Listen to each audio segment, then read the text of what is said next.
يا أيها الذين آمنوا لا تدخلوا بيوت النبي إلا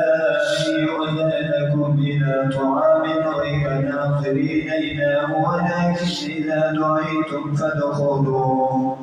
فإذا طعمتم فانتشروا ولا مستأنسين لحديث إن ذلكم كان يؤذي النبي فيستحيي منكم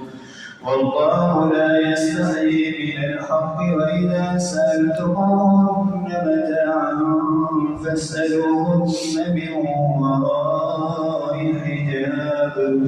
ذلكم أطهر لقلوبكم وقلوبهن وما كان لكم أن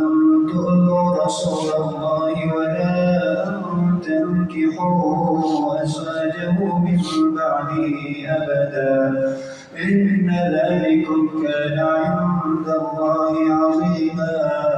إن تبدوا شيئا أو تخفوه أو تعفوا إن تبدوا شيئا أو تخفوه فإن الله كان بكل شيء عليما لا جناح عليهن في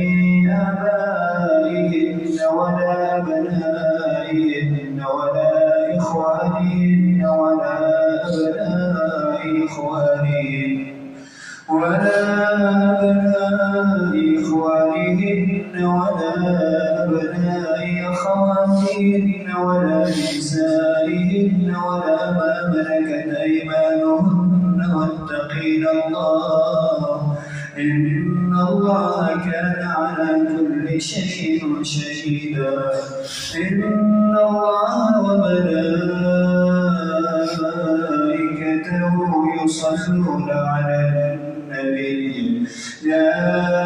أيها الذين آمنوا صلوا عليه وسلموا تسليما